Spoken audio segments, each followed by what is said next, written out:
Olá, estudantes. Sou o professor Laelton e nesse vídeo a gente vai falar um pouquinho sobre a equação do segundo grau, que é um pré-requisito para um bom ensino médio aí, em alguns tópicos de física. A gente vai precisar relembrar desse assunto, então já deixo esse vídeo aqui para ajudar vocês nesse sentido. Primeiramente, a gente precisa entender bem o formato do que é uma equação de segundo grau. O grau de uma equação é sempre o maior expoente que eu tenho dentro das variáveis. Então aqui a variável é x, que é quem pode variar, quem eu não conheço o valor, e eu tenho aqui o maior expoente é 2. Então é uma equação de segundo grau. Quando a gente tem o maior expoente 1, que é quando não aparece o expoente, seria uma equação de primeiro grau, e eu posso ter também equações de outros graus que a gente não vai tratar aqui porque não acaba sendo importante para a física do ensino médio. Tá? Então é importante a gente conseguir separar quem é quem dentro da equação. Ela vai ter sempre não, ela pode ter esse formato, que é o a vezes x ao quadrado, mais b vezes x, mais c é igual a zero. Tá? Então esse é o padrão de uma equação de segundo grau. Ela vai aparecer sempre com essa mesma cara? Não necessariamente, a gente vai ver algumas variações que deixam até mais fácil a resolução. A gente vai falar de como eu vou resolver essa equação. Mas, primeiro ponto, preciso identificar quem é quem. Então, quem é o a? O a é sempre um número que está multiplicando o x ao quadrado. Então, na hora que você for colocar isso aqui para fazer suas contas, o a não é o ax ao quadrado, não é, sei lá, 2x ao quadrado. O a é só o 2. Então, é sempre só quem está junto do x. O b é quem está junto do x, o a é quem está junto do x ao quadrado e o c é quem está sozinho na minha equação. Tá? É importante a gente lembrar essa ideia, porque nem sempre a questão vai te dar isso nessa ordem. Eu posso te dar uma equação na ordem contrária, posso mudar a ordem dos termos, mas isso não vai mudar quem é o a, quem é o b e quem é o c. Tá? Então o a junto do x ao quadrado, o b junto do x e o c sozinho. Tá? E tudo sempre vai estar igual a zero. Se a equação não estiver organizada dessa forma, talvez seja importante, se você achar necessário, você fazer essa organização, ou seja, você só mudar a ordem da equação, porque eu acho que organizar o seu cálculo antes de fazer sempre vai te ajudar a minimizar suas chances de erro. Temos aqui os três formatos que essa equação costuma aparecer para a gente, tá?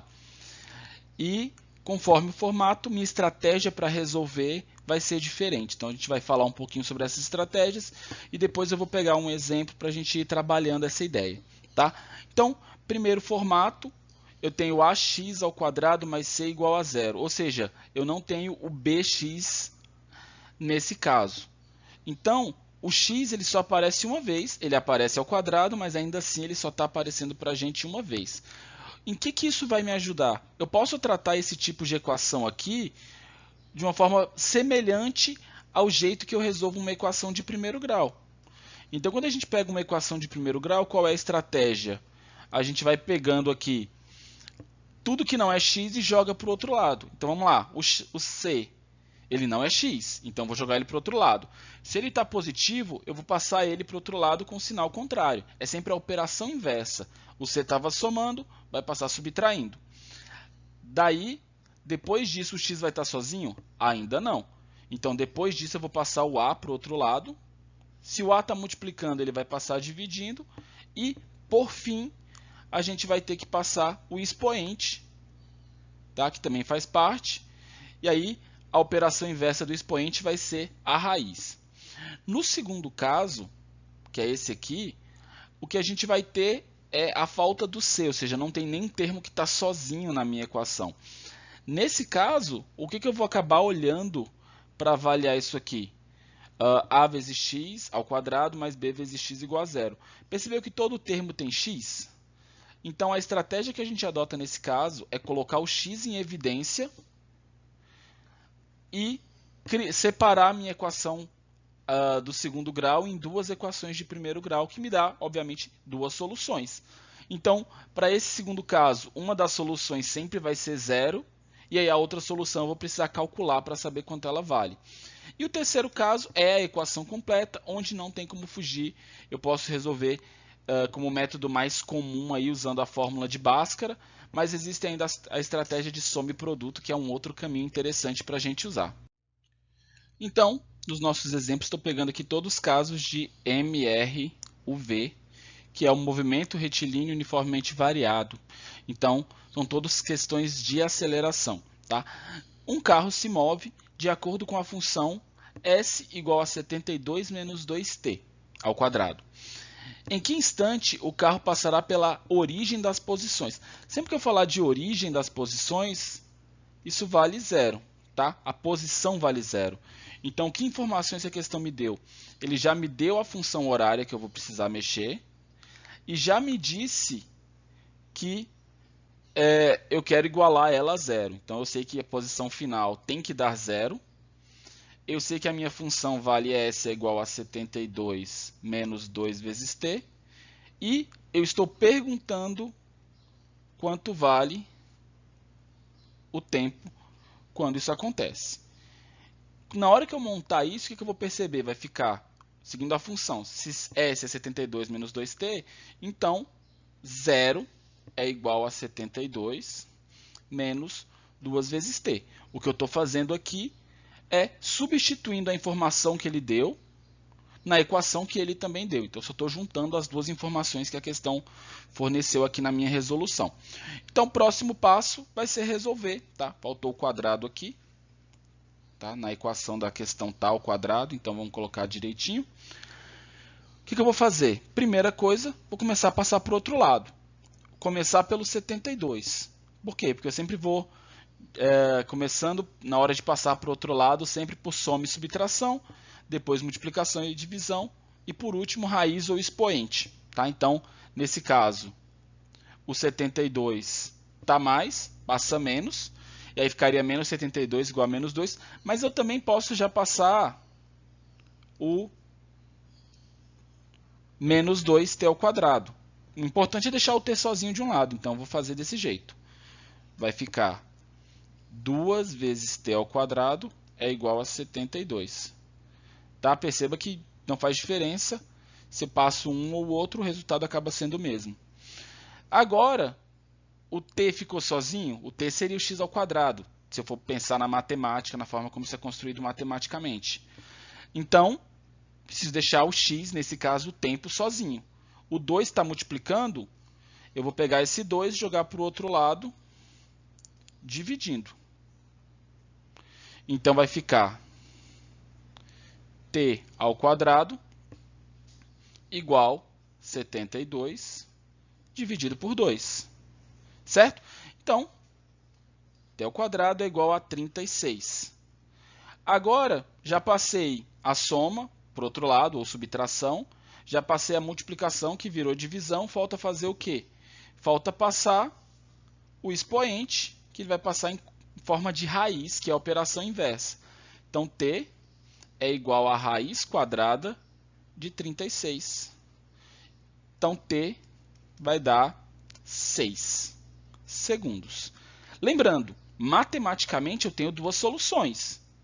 Eu posso dizer que uma solução, se for pensar no x' e x2' lá da matemática, eu tenho uma solução que é o t igual a 6, e eu teria uma solução aqui que seria um t igual a menos 6.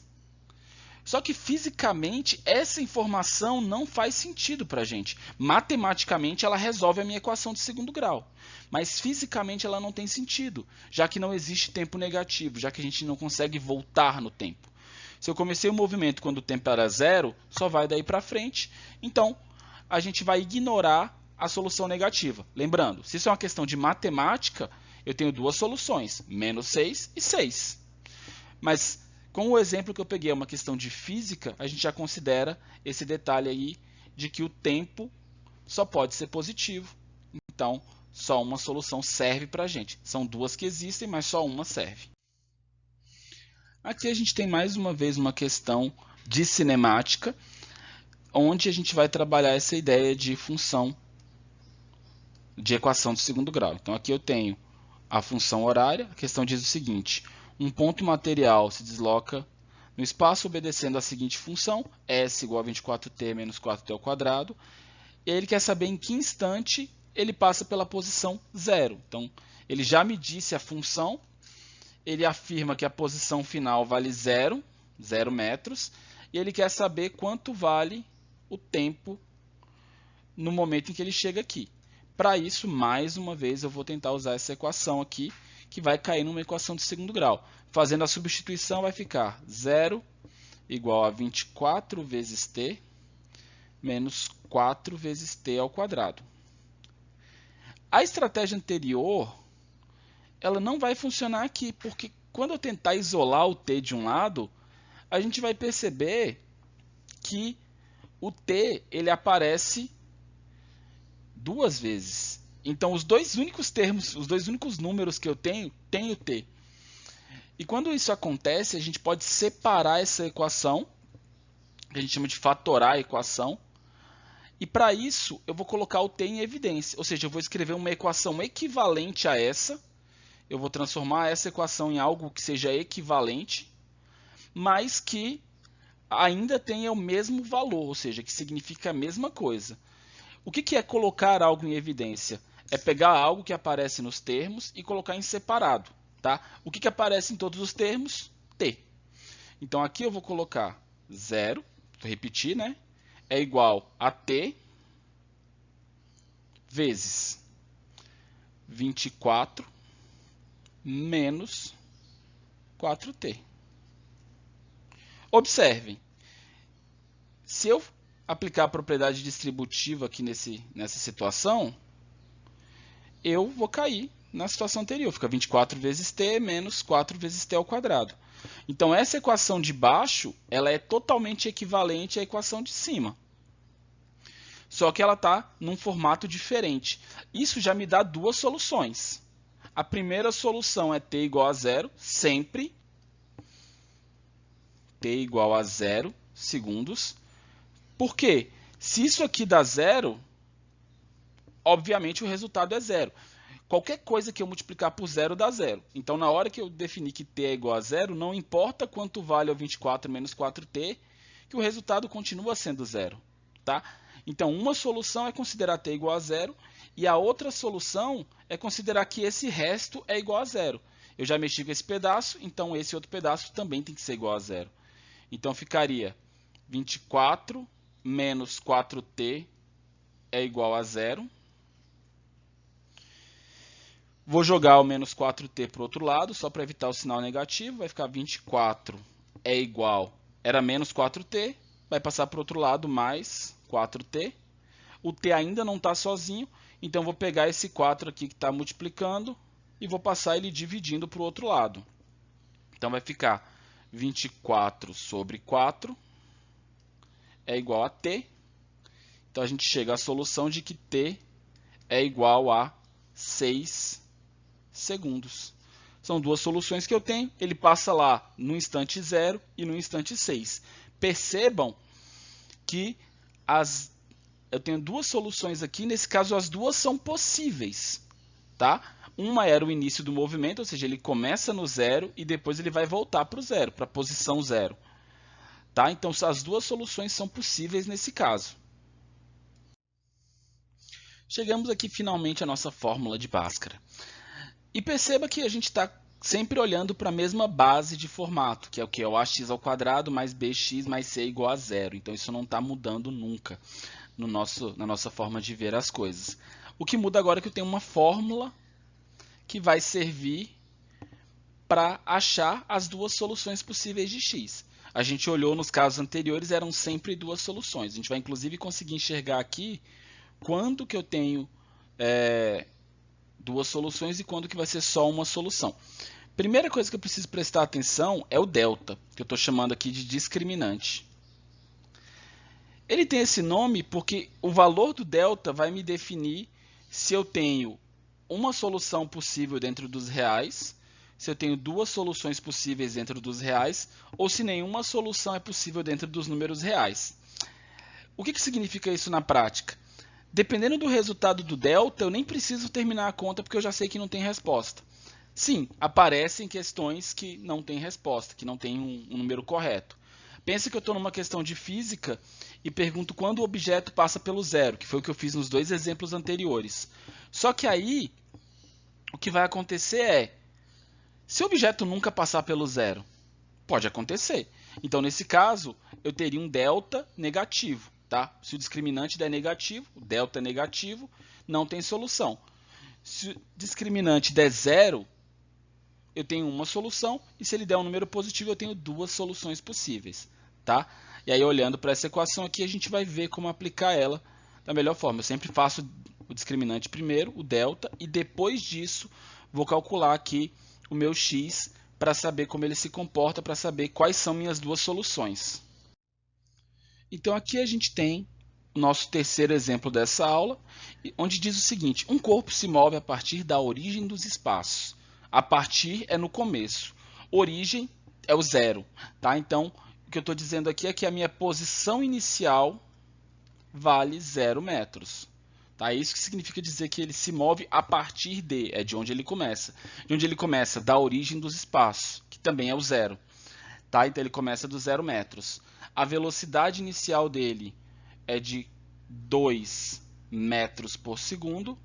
E ele possui uma aceleração escalar de 4 metros por segundo quadrado. Após quanto tempo ele passará pela posição 12 metros? Então ele está dizendo aqui que a posição final, ele quer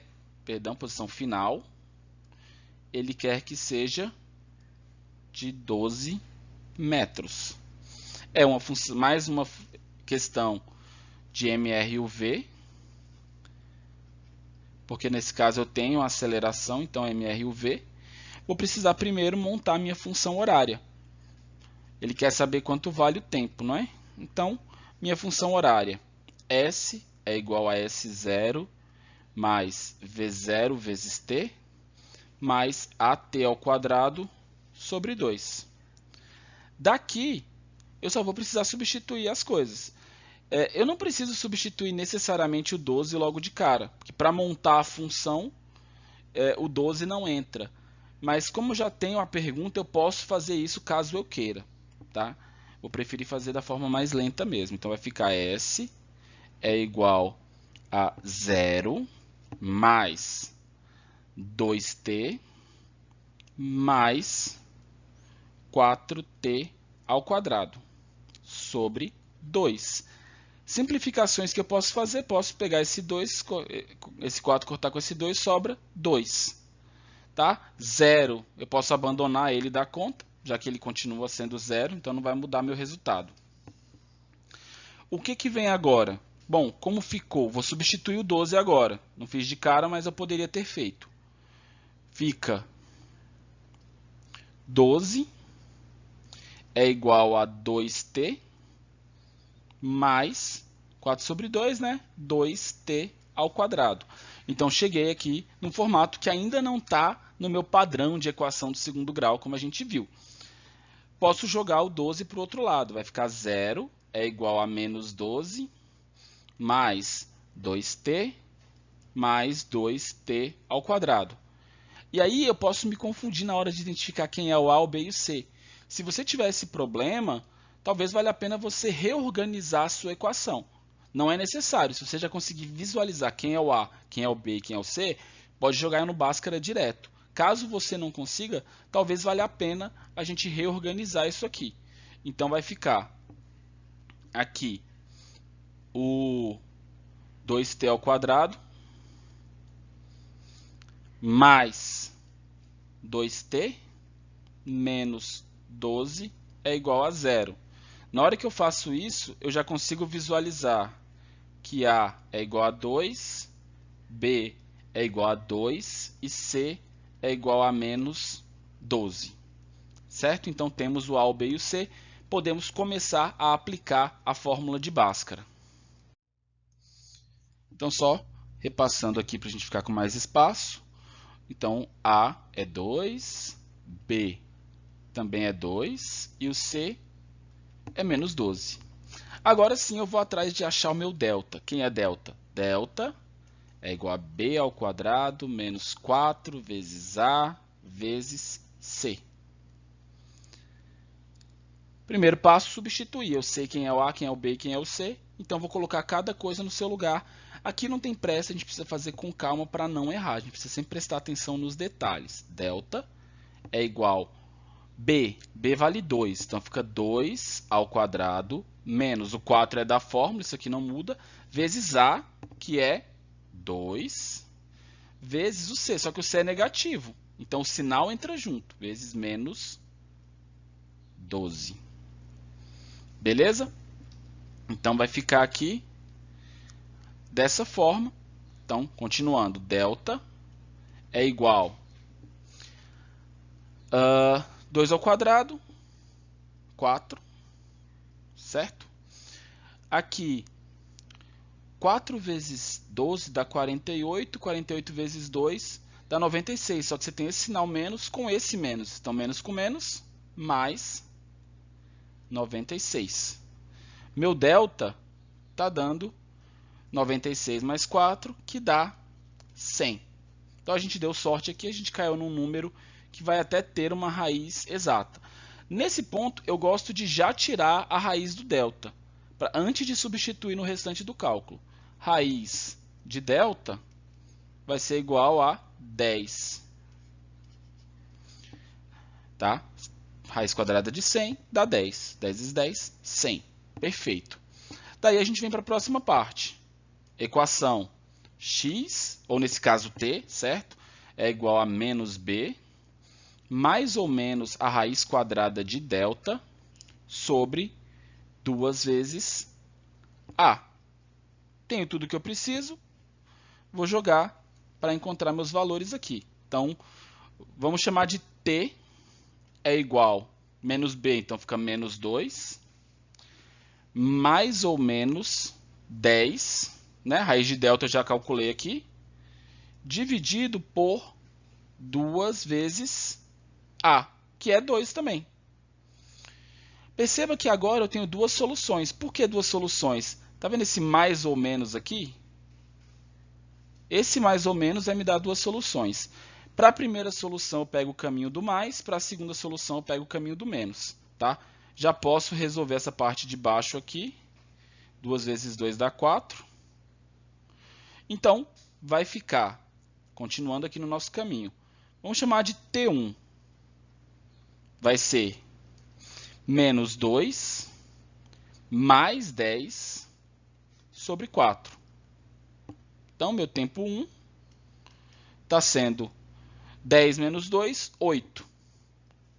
8 sobre 4, que dá 2 segundos. O tempo que a gente encontrou no T1. Agora eu tenho que ir para o T2, para a minha segunda solução. Se eu levo a sério os detalhes e estou prestando atenção, talvez eu nem precisasse calcular ela, porque dá para ver pelo cálculo que vai dar negativo. Mas eu vou mostrar só para a gente poder visualizar a resolução acontecendo. Então vai ficar aqui T2, né, é igual a menos 2. Se eu já usei esse sinal de mais, sobrou o de menos, menos 10 sobre 4.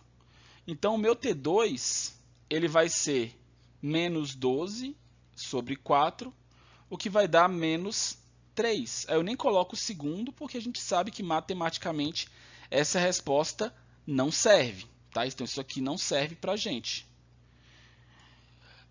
A resposta que serve, a única solução que serve, porque a gente não precisa voltar no tempo para chegar nela, é um tempo de 2 segundos. Então a gente conseguiu resolver a questão, ele vai passar na posição 12 depois de 12 segundos do início do movimento. Tá? Um outro caminho interessante para resolver equações completas do segundo grau é o que a gente chama de soma e produto. Então, nesse método de soma e produto, eu vou dizer que as duas soluções, quando somadas, têm que ser igual ao valor de menos b sobre a, e que as duas soluções, quando multiplicadas, têm que ter um valor equivalente a c sobre a. Então, isso já me diz como procurar. Então, eu começo a procurar a minha solução de um jeito diferente. Vamos ver mais uma vez o exemplo 3, só para a gente poder aplicar essa ideia e ver como ela funciona na prática. Aqui no exemplo 3, o que está acontecendo é a mesma coisa, então eu já posso escrever a equação que era a base. Tá? Então, eu escolhi o mesmo exemplo, até para o vídeo não ficar extenso demais, eu precisar montar do zero. Então, aqui eu tenho 2x ao quadrado mais 2x menos 12 é igual a 0. Eu já sei quem é o A, quem é o B e quem é o C. Então, o A está aqui. A, B e C. E agora, quem é a soma? Ela vale menos B sobre A. Então, ela vale menos 2 sobre 2. A soma vale menos 1. Beleza. Isso já é resposta? Não. Isso é só a soma. Eu preciso da soma e do produto para conseguir encontrar as minhas soluções. Então, vamos para o produto. Produto é igual a C sobre A. Quem é o C? Menos 12. E quem é o A? 2. Então, meu produto é menos 6. O que eu estou procurando aqui de solução? Eu quero dois números que, quando eu somar, vão dar menos 1 e que, quando eu multiplicar, vão dar menos 6. Ou seja, o T1 mais o T2 teria que dar menos 1 e o T1 vezes o T2 teria que dar menos 6. Então, eu tenho que procurar agora dois números que, se eu somar, dá menos 1 e se eu multiplicar, dá menos 6. Por isso que o nome da técnica é soma e produto, porque você precisa da soma e do produto. Então, o nome é bem didático nesse sentido. Qual é a minha estratégia? Eu vou olhar primeiro para o produto. Quais números que eu tenho que podem ser os divisores do 6? Então, obviamente, vou colocar aqui só os números que eu posso dividir por 6. Quais são? Bom, qualquer número pode ser dividido por 1, que dá ele mesmo. Dá para dividir o 6 pelo 2? Dá. Dá para dividir pelo 3? Também. Então, o 3 está aqui, está legal. 4 dá? Não, 4 não dá. O 5? Outro 5 também não. Ele pode ser dividido por ele mesmo. Beleza? Então, o que eu preciso? Eu preciso procurar um par de números que seja igual ao produto. Se eu fizer aqui 1 vezes 2 vai dar 6? Não. 1 vezes 3 vai dar 6? Também não. No geral, eu vou pegar as extremidades e vou fazer isso de fora para dentro. Por quê? Porque 1 vezes 6 dá 6.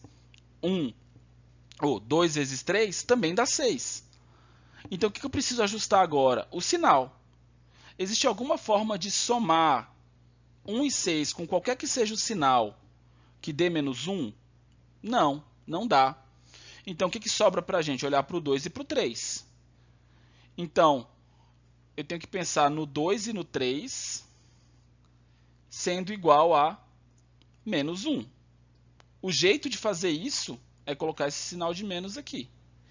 Se eu pegar o 2 e somar com menos 3, dá menos 1? Sim, dá. E se eu pegar o 2 vezes menos 3, dá quanto? Dá menos 6. Então, eu cheguei à minha solução. O tempo 1 é igual a 2 segundos e o tempo 2 é igual a menos 3, nada, porque não existe tempo negativo. Tá? Daí, o que a gente aprendeu fazendo por soma e produto? Um caminho que pode ser mais rápido. Ele vai funcionar sempre? Ele não costuma funcionar bem quando eu vou ter a soma e o produto dando números quebrados. Então, eu preciso prestar atenção nisso. Se a minha soma ou o meu produto dá um número quebrado, dá 0,5, dá qualquer coisa nesse sentido, já é um indício que essa técnica não vai funcionar. Tá? E aí eu tenho que correr para a Bhaskara. Então, a gente viu aqui algumas estratégias. Acho que o vídeo até ficou ficando um pouco mais longo do que eu gostaria, mas a gente conseguiu ver algumas estratégias para resolver equações do segundo grau. Eu espero que esse vídeo ajude nos estudos de vocês. Se ele foi útil, deixa o seu like e se tem algum colega que também está precisando revisar essa parte, manda o vídeo para ele para ajudar na divulgação. Obrigado, bons estudos.